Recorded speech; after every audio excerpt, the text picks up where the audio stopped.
Our election team was hard at work last night, covering key races. They are back at it again tonight. Jason Calvi is in the too close to call Senate race in Arizona. Wyatt Goolsby reports from Texas on the re-election of Senator Ted Cruz. But we begin at the White House, where President Trump took reporters a sometimes contentious news conference this afternoon about the results.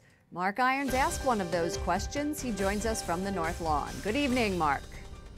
Good evening, Lauren. The president is accepting the reality now of a divided Congress after midterms. And today, President Trump tells me abortion is an issue that has brought divisiveness as well. I asked President Trump how his pro-life agenda can move forward. He didn't go into details, but told me he thinks he has the solution. Thank you, Mr. President. You have campaigned as a pro-life president. You have defended the rights of unborn children. You now have a divided Congress. It's unlikely to pass any pro-life bills. Very tough issue. How are you going to push forward your pro-life agenda? Just going to push. I've been pushing. I've done a very good job, too. We're very happy with me. But it's a tough issue for the two sides. There's no question about it. But what are you going to do? There is great division. What am I going to do? I won't be able to explain that to you because it is an issue that is a very divisive, polarizing issue.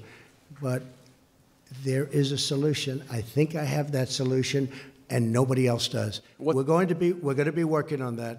President Trump took questions for nearly an hour and a half, at times contentious exchanges with reporters. You should let me run the country. You run CNN. All right. And if you did it well, your ratings Let would me be ask, much better. if I may ask one other question, Mr. President, if I may ask Peter, one other go ahead. question, are you worried? That's enough. That's Mr. enough. President. The president is extending an olive branch to Democratic leader Nancy Pelosi. He says he was not being sarcastic when he tweeted that she should become Speaker of the House. I really believe she deserves that position. I also believe that Nancy Pelosi and I can work together and get a lot of things done.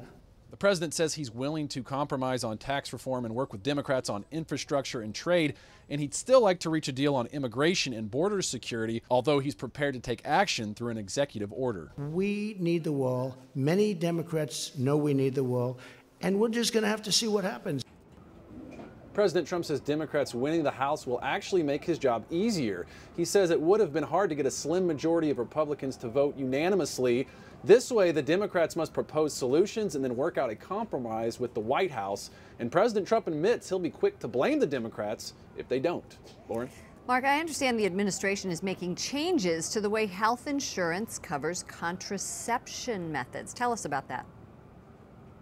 That's right, Lauren. We're learning the Trump administration has finalized two proposed rules providing an exemption from the Obamacare contraceptive mandate. The move will protect entities that object over religious and non-religious morals. Lauren? White House correspondent Mark Irons. Thank you, Mark.